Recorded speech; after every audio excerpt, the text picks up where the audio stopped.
Hello, everybody, and welcome along to today's video. My name is Jack McKenzie, and joining me for a chat today is U.S. Formula 4 driver, well, aspiring racing driver and U.S. Formula 4 driver, and also, thinking about it, aspiring YouTuber as well, and a friend of mine, Will Holtz. Welcome along to today's chat. Hey, thanks for having me.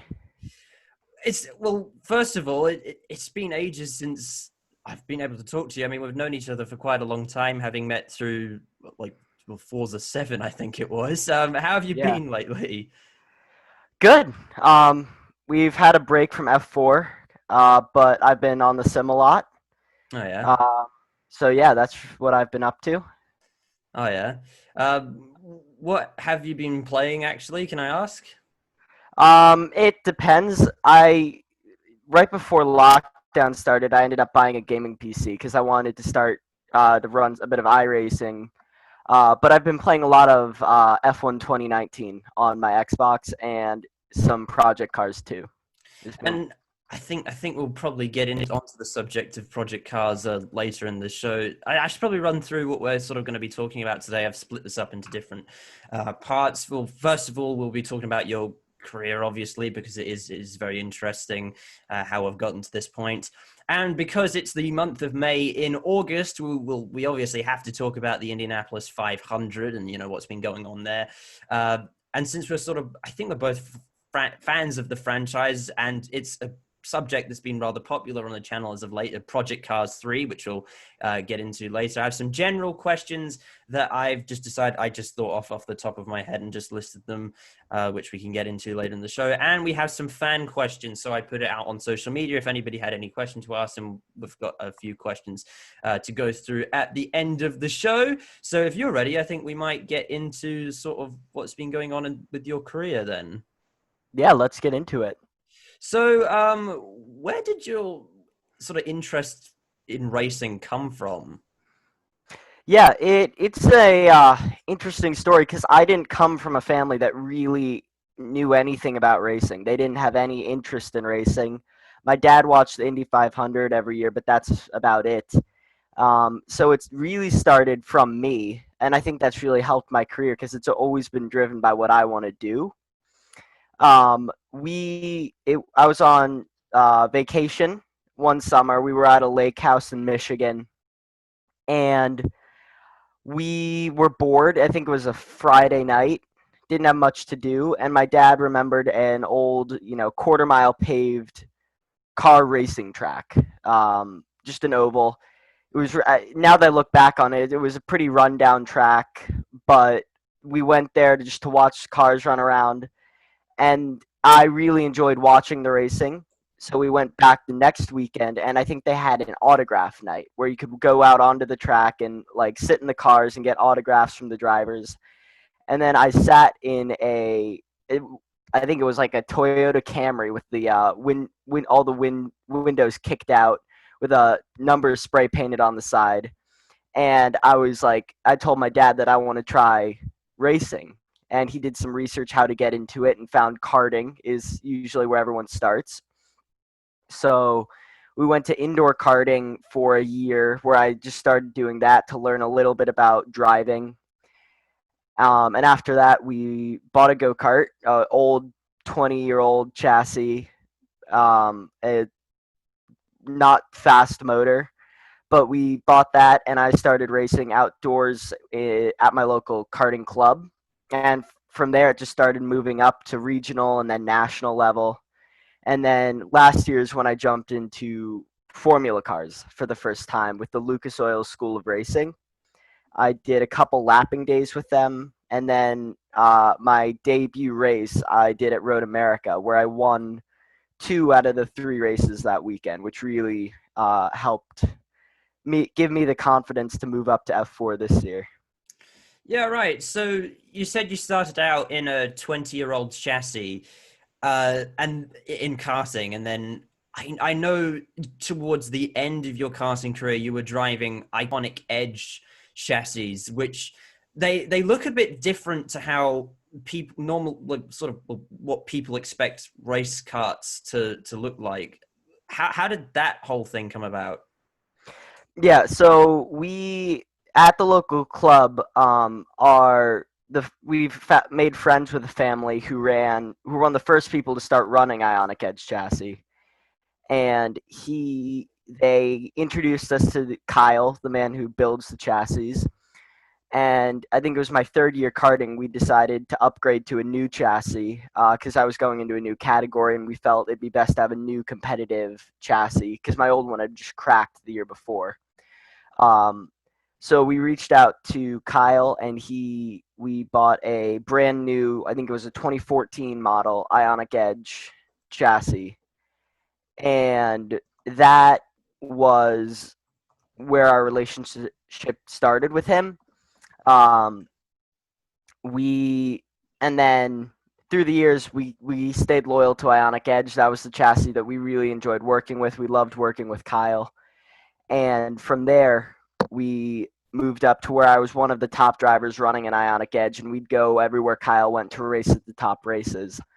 And to answer your second question, Ionic Edges are slightly different. He's really tried to implement some new innovative features that allow for things such as quick engine swaps, quick axle swaps. Much more change is available with the front end alignment to allow for much more precise setup changes, which didn't help my dad at all when he was trying to learn to set up a go-kart, but it definitely helped dial in the car to be very specific where we wanted it to be.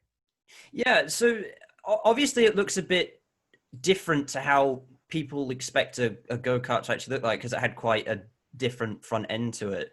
So how is it actually? So obviously you said like there were more precise setup changes and what have you, but were they more designed to race on ovals, or what would what were they supposed to be used for? Yeah, so the front nose we ran for part of the year last year. That was a bit the nose cone, and that was more for the aerodynamics. It allowed for less drag, basically. The category I raced in, LO206, has started to make it mandatory to run CIK bodywork, which is the traditional karting nose.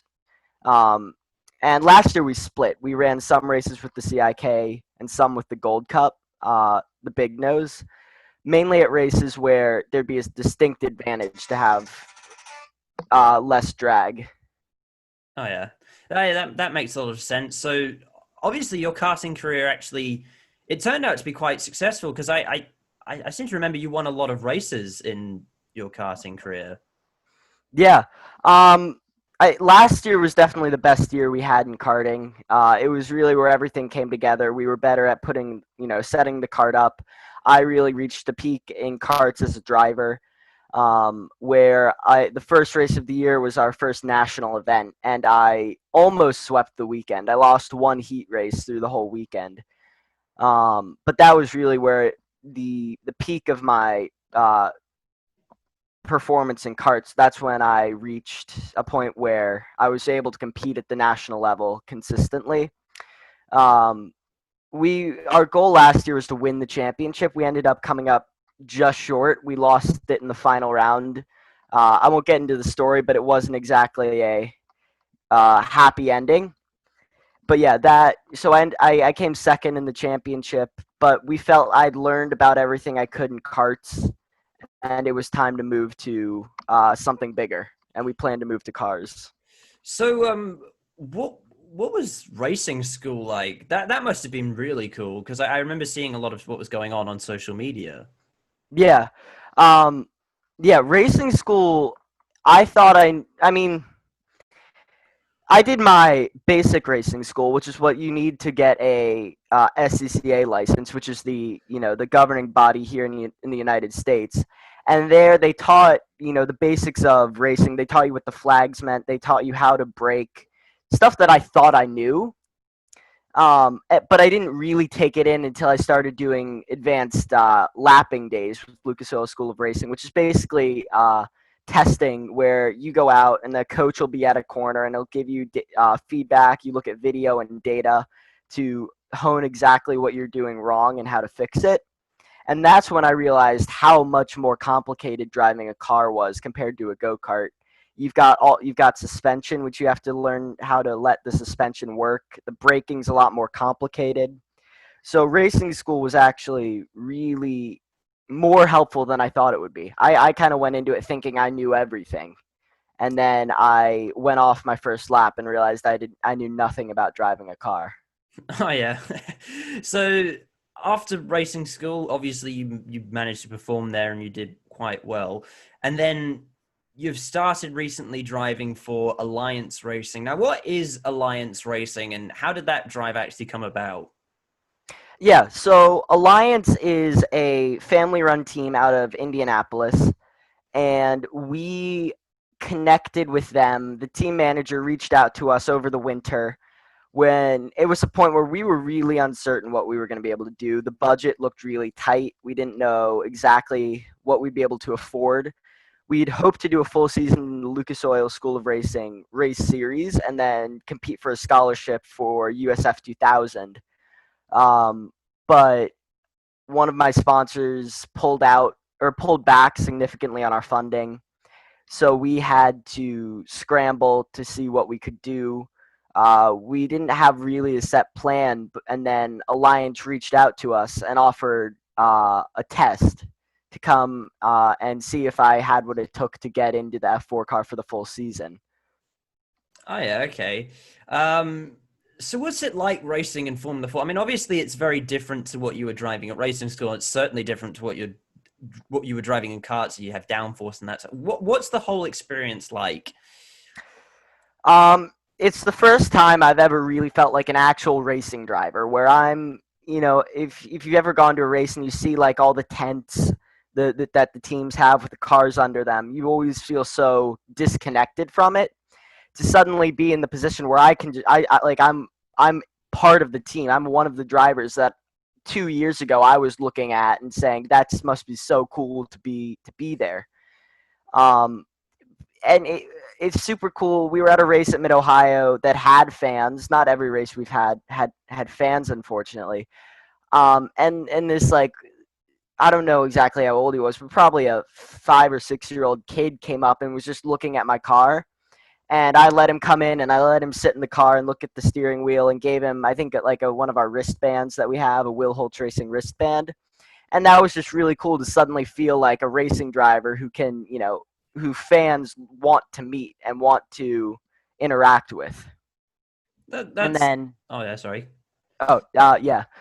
And then on the racing side of things, it is really competitive. And it's my I last year I was consistently racing for the win. Any weekend I wasn't fast enough to win was just a bad weekend.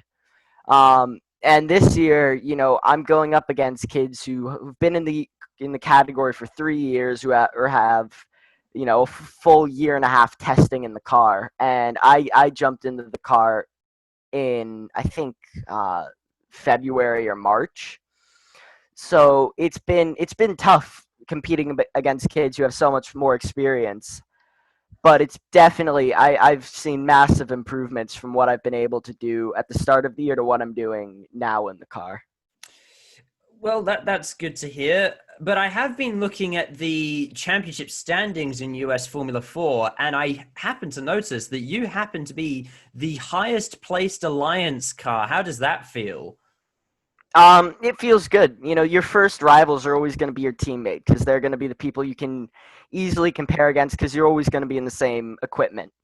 Um, my goal is to be the highest ranked Alliance driver in the championship. I want to uh, try and finish in the top 15, which is our goal for the year. I think I'm just outside it right now.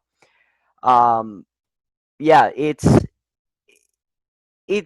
definitely a struggle to go from consistently winning or placing top three at races to a good race is where I'm getting points. But it's just you have to manage your expectations when you move up to a new category. So being top ranked Alliance driver is really helping that. So, do you think that next year, if will you have learnt enough, and do you think you'll be competitive enough to challenge for wins and podiums? I think that all comes down to seat time. We're still unsure what just budget wise, what we'll be able to do over the winter. If I'm not in cars, then I want to be consistently going to races in the karts just to stay as sharp as possible. F4 has two different winter programs that my team is looking to do, and I'd love to be able to do those to get more seat time. Um, but I think by the end of this year, because we're coming up in just over a month to the second half of the year, where we have 3 rounds and 5 weekends, and I think having all the races so close together, it'll really allow me to improve through that stretch of time. And I'm hoping by the final couple of races to be consistently in the points. That's my goal for the end of this year. And then I would like to be challenging for race wins and podiums next year. And I think that is a possibility. So, what's the next step after Formula 4? Do you have any plans in place? It depends. I think the United States is a great area to race just because of the ladder system that's in place. If you win the F4 championship, you can go to Formula Regional Americas, which are, I guess, the next step behind International Formula 3, technically. But even if you don't win, you can move to USF 2000, start racing in the road to Indy, which would probably be where we want to go next. Although my alliance is looking to expand, I would love to help them do that either into FR or USF 2000. I want to start testing in faster equipment at the end of this year, looking into next year, just to help run faster things. So what I'm racing right now feels slower and easier.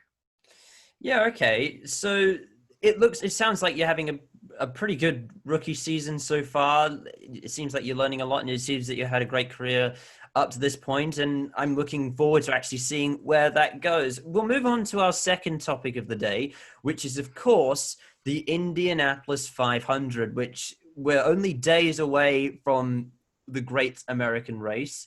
Uh, what are your takeaways from the Indy 500 month and the IndyCar Championship so far?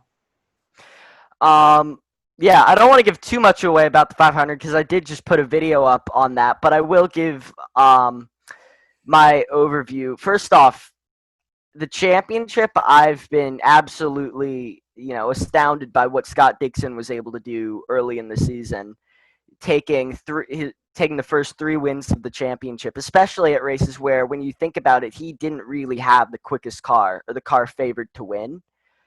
That's why he's one of my favorites for winning the 500. Even though the Andrettis seem to be slightly ahead on pace, I think Dixon will be able to outrace most of the drivers in that field, and he'll be challenging for the 500 this year. So obviously we've had practice and we've had qualifying. Did qualifying surprise you in any way, considering that most of the Andretti cars were towards the front and Penske were towards the back, and a lot of the Chevrolet cars underperformed? And of course, a person who's been very popular on the channel as of late. Did it surprise you that Fernando Alonso, for instance, was so far towards the back? I think the first and biggest surprise was Chevrolet and their lack of pace. At first, it looked like they were sandbagging, which wouldn't be a surprise. They've done that before. But then, as qualifying drew closer and closer, Will Power gave that interview where he said, like, the cars just aren't fast enough to challenge Chevy. And then when qualifying came, they were not quick. There was one car in the top 10, being Renus VK. So I think that was the biggest surprise to me, was Chevrolet not being quick in practice or qualifying. I don't think that counts them out for the race. I think they'll have good race pace. But that was one of the biggest surprises. Fernando, I think because he showed pace in the early practices, and then after his crash, I think in second practice, his pace significantly dropped off. So I think that definitely played a part in it. I'd love to see Fernando get the Triple Crown. I don't see that happening this year, and obviously he's announced he won't be coming back to Indy in the next 2 years at least. So I don't think he'll be getting it this year. He could prove me wrong, but yeah, I don't think he really has the pace to win the race. Um, Unfortunately, but I think that's the honest truth in terms of how he's doing this year. Actually, now that you've brought up the Triple Crown, I was wondering what do you think of this? So Fernando Alonso doesn't win this year, which unfortunately for him is looking increasingly likely. Do you think that there is a possibility that Juan Pablo Montoya, considering that the LMDH and WEC hypercar regulations are coming into effect, do you think that there is a possibility that he could actually beat Fernando to the Triple Crown? Definitely. I'm somewhat surprised he hasn't gone to Le Mans in a LMP1 yet, because he has two of the three races he needs. So I think he will definitely be able to go for it.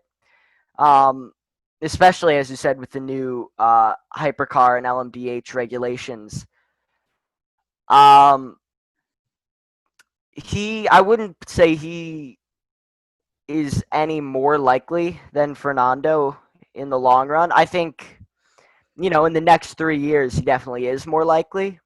But if Fernando comes back to Indy, especially if he can, once McLaren have really gotten a foothold in and gotten to a point where they're a competitive team, which I think they will be in the next 3 years at least, he'll be able to realistically compete for the Triple Crown. So I know you talked about this in your video on the subject, but would you care to tell us your pick for the Indianapolis 500 this year? Yeah. So my pick for the win is Alexander Rossi. I think over the past 3 years, really, he won in 2016, but he's been quicker every year since. He's probably been, in my opinion, the best driver over the past 3 years consistently. I mean, last year, I think he had the car to win. Pagano beat him out in a great battle, which is fair to Pagano. Um, this year, I think, especially now that there doesn't seem to be as much threat from Chevrolet, I think Rossi will definitely be uh, m- many people's pick to win. He's not starting as high up as some of his teammates, but he's come from deeper in the field before to be racing for the win. So I think he'll definitely be a contender this year. Now, I can't get this out of my head, but it seems to me that James Hinchcliffe has really surprised me throughout the month of May. How do you fancy his chances? Well, last 2 years has been my favorite driver. I would love to see him win. I'd love to see him back in IndyCar full time. Uh, I think he'll have a good race. I don't see him being able to outrace Rossi or Dixon. But I think a top five is likely. He could probably challenge for a top three, and he has a shot at the win. I just see Rossi and Dixon beating him to it. That's fair enough. So there you have it. Those are the Indianapolis 500 picks from an aspiring racing driver in the US. We should probably move on to our next subject of the day, which is something that's been very popular on the channel as of late, as I mentioned, Project Cars 3. Now, I take it you're a fan of Project Cars, of the current game, Project Cars 2. Yeah.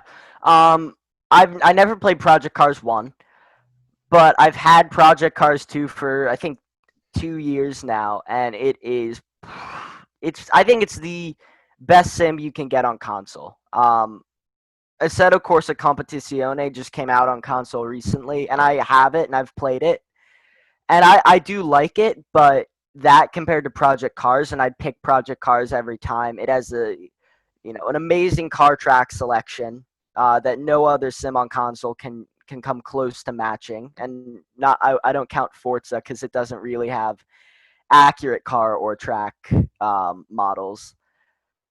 But yeah, I was really excited for Project Cars 3. I especially some of the early things they said.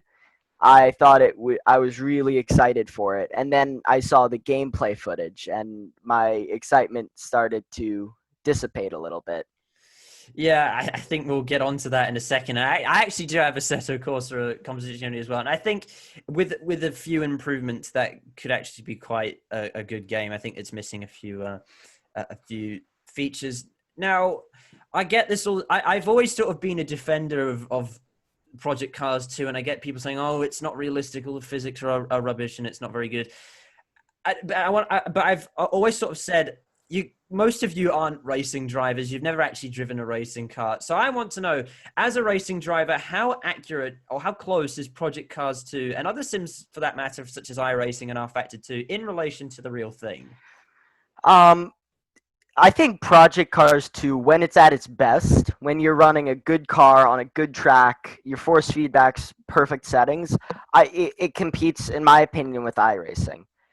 The issue for me is some of the cars and some of the tracks are really inconsistent in terms of the physics. Like I think the touring cars, I love the physics on those. I love the physics on the Formula Renault 3.5. But then you try and drive their version of a Formula One car, and it's undrivable. Um, so yeah, that's the biggest issue with Project Cars 2 is when it's good, it's really good, but it's really inconsistent. Um, Compared to iRacing definitely wins, but you have to think that just to be a member of iRacing, I think it's $100 for a yearly subscription, plus every track you pay $15. So when you consider everything you have to spend to play iRacing versus Project Cars 2, which I think I bought it on a sale, but I think it was like it's $70 to buy. I think you definitely get the value with Project Cars 2. Yeah, that's fair enough. Obviously, with the new game, a lot of people have been very, very vocal, myself included, about this, about what we've seen from the game so far. What are your initial thoughts? Um, I mean, like I said, I was really hopeful. The two videos you posted about cars and tracks to be added, I completely agreed because I thought the physics, if they improved that a bit and added some new content, like some of the things that was clearly missing, like Sebring, Road Atlanta, Macau, some of those famous racetracks, if they could add those, it would be one of the best games you could buy, and by far the best game on console. Unfortunately, it looks like they looked at everything we wanted and then took a couple steps back from where they were. With they took out Le Mans and Spa from the tracks. They took out pit stops, which is really didn't make any sense to me when I saw that. So it was a disappointment for me as I saw more and more news come out about the lack of tracks. I just watched today. There's a video that shows all the car classes and what classes in each car, and they have like a GTC category where you have a bunch of GT4, a couple GT3 cars, touring cars, and then a NASCAR that would all theoretically be in the same exact race. So it's definitely been a little disappointing. I hope they realize from this that they should go back to what they originally tried to do, which was make a good sim for console people, instead of trying to cater to the Forza fans. Yeah, that's fair enough, actually.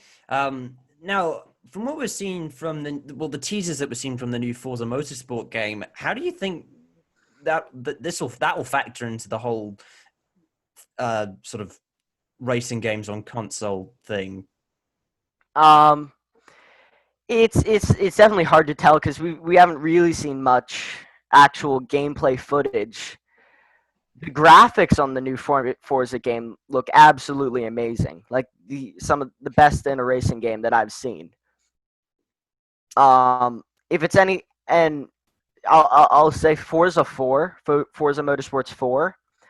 I probably have the most hours on that compared to any other racing game. When I had my older Xbox and a simple, like not even a force feedback racing wheel, just like one of those rubber bandy racing wheels. I was on that 3 hours a day at least, for 2-3 years. So I loved Forza, and then when I got my new Xbox, I got Forza 7. And at first, I didn't quite realize all the flaws, but then as I started to play it more and more seriously, especially as I got into league racing, it became apparent that there were some flaws with Forza 7, especially like the handling model is really not great. But if they can turn Forza Motorsport into something where it has all the cars and tracks that Forza usually has, because it has a great selection and has a great handling model, I think people would pick that over the new Project Cars game every day. Yeah, that's a sort of fair analysis there. Now, the last question in this sort of subject is: will you be getting Project Cars 3? Um, I'm torn right now. I'm leaning towards no. There could be some DLC or some amazing, new feature that comes out that convinces me to buy it. And if it's on a sale, because I got Project Cars 2 when it was on, I think like it was on sale for $20. If it's on a sale, I'll probably pick it up. But I don't think I will buy it on release like I have other games. Okay, that's fair enough. I mean, I sort of have to agree with you on Project Cars 3 because it's on the one hand I want to make content on it, and I've been a big fan of this franchise so far. But then again, considering the lack of features, it's borderline extortion. But anyway, we'll move on just to some general questions that I just jotted down really for my own interest. The first question is, who's your favorite racing driver? Um, I think that changes every couple days. Um, I think Fernando Alonso has really I respect them. He's the driver I respect the most because he's one of the few drivers you see who's willing to go outside his comfort zone, and he'll drive anything, and he'll usually be fast in anything. Um, you know, you don't see Lewis Hamilton going and racing the Indy 500, Le Mans, doing like rallying. He's great. He's an amazing driver, probably the best in the world right now. Um, but when you look at him compared to Fernando, Fernando will go out and he'll race anything and he'll be fast in anything. Whereas drivers like Lewis Hamilton and Sebastian Vettel are comfortable in F1 and don't seem to be switching from that. Okay, if you could drive for any team in any series, what would it be? Um, I mean, if I wanted to be a fan favorite, I'd probably have to drive for McLaren in F1 because it seems like any driver who drives for them is automatically a favorite with everybody. Um, I would love to drive the Nurburgring 24-hour in a Porsche GT3 car. So Um, would it be with like Manti or something, or someone else? Probably Manti, as they're the top team who run that race in a Porsche. Probably Manti Racing Porsche Nurburgring 24-hour. What's your favorite track? Um, that's a difficult one because when you look real racing tracks, I've only driven at I think 10, 5 of which are really considered top tier tracks. Um, I'd probably say Virginia International Raceway. I raced there a couple months ago in F4, and it was really fun. There's the high speed section going up a hill that's scary, and you need to really be on it. But it's really rewarding when you feel the car working through there. Um, it was great to race at. I've had my best races at that track. Road America is the other track that comes to mind, and that's really because it holds a really special place for me. In terms of that's where I did my first driving school. That's where I won my first race. So that'll always hold a special place for me. What race would you like to win the most? Um, I keep thinking of the race where like if you win it, no one can deny that you're a top level driver. It'd probably be the Monaco Grand Prix or the Nürburgring 24-hour. Okay, yeah, that's fair enough. Do you have a favorite road car? Um, I like the Nissan Skyline GTR, the old car. My favorite modern road car is probably the Corvette C7. I'm not the biggest fan of the new Corvette, but I really love the C7. Actually, that's just made me think of another question. Do you actually wait? Are you of driving age in the US, and do you actually have a car that you drive? No, I'm still 15. I turned 16 in 2 months. Um, so I'm starting my driver's ed soon. So I'll be getting my driving license to hold alongside my racing license. So what do you think your first car will be? It will be a Mazda 3 hatchback manual, which I Okay. like having a manual. Oh yeah. Okay. Um, what do you think the future of racing looks like? Be it hydrogen fuel cell, electricity, or something else? Um, that's a loaded question. I think eventually Formula One. I don't think F1 could really ever go all electric. I just don't really see that happening. Um, Formula E has taken off in recent years. Um, I'll admit I don't watch enough of it. Although once their new season starts, I'll probably try and follow the whole championship.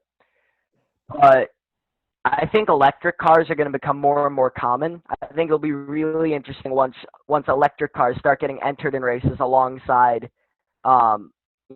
non-electric cars, which will probably happen in the next few years at races like Nürburgring or Le Mans, where a bunch of different types of cars enter. Okay. Um, Oh, sorry. I thought you were. I don't think yeah, I don't think racing will ever go fully electric. Just because I think there really does need to be that loudness, that intense sense of of the engine. But I think there will electric racing will become more and more popular and common. Obviously, throughout your karting career and throughout your sort of early car racing career, you've run the number 43. Now, why is that?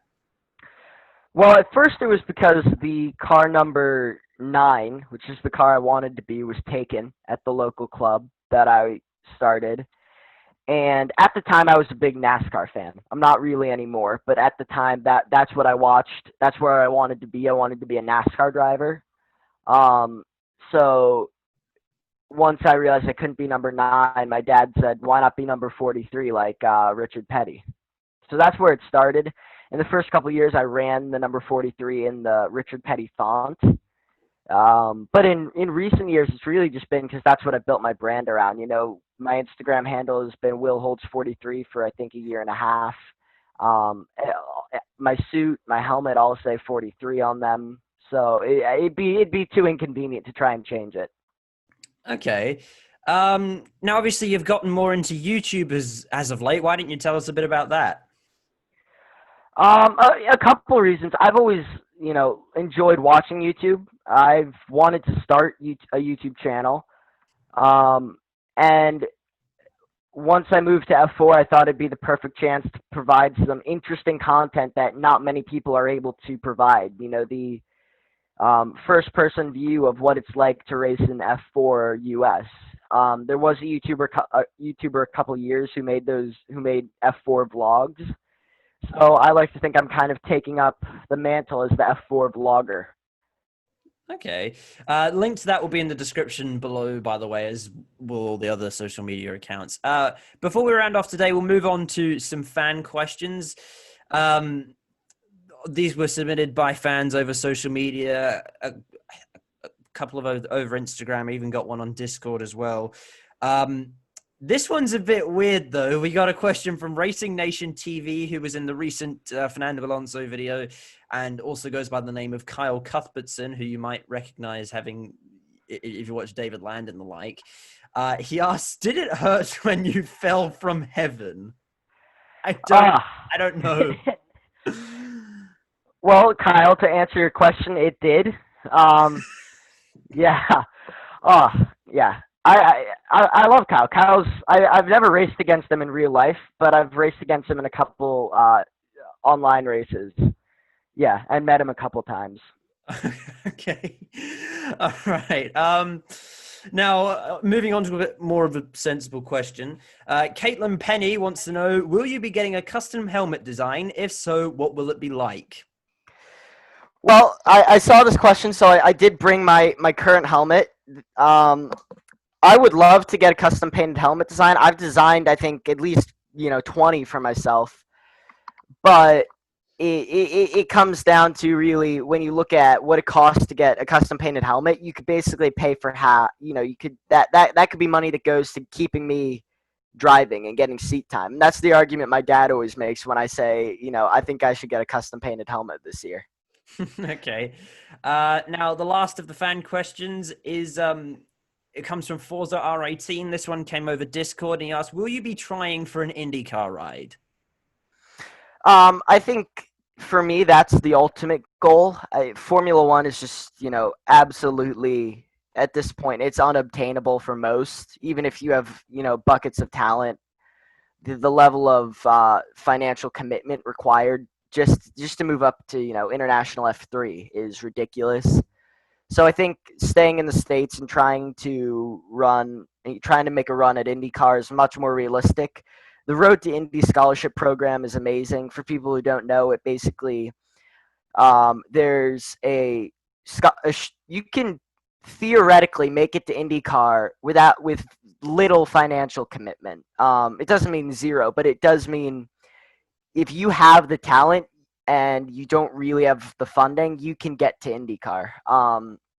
You can start by applying for the Lucas Oil School of Racing Cooper Tires Scholarship Shootout to get a full season ride in that. And then if you win the championship, you get a half season, you get half the payment, half the season to run USF 2000. And it goes on from there where you get half of what you need to move up to the next category. And then if you win Indy Lights, you will move to IndyCar, most likely. And there you have it, folks. Those are all the thoughts from a racing driver. Thank you very much for joining us today, Will Holtz. All of your social media accounts and your YouTube channel will be in the description below. I do actually recommend Will's YouTube channel. It is very good. So thank you very much for coming along today. No problem. Thank you for having me. And, well, that's pretty much going to do it. I want to know what you think of these interview-style things. Should I do more of these? Who else do you think I should try and get on the channel for an interview? As I said, all the socials are in the description below, including the TCR Instagram, Twitter, and Discord server, as well as my own personal Twitter. Please go check those links out if you haven't already done so. Also, Will's pages will be in the description below, as I said. Anyway, that's it from us. Like, subscribe, and I'll see you next time. Goodbye.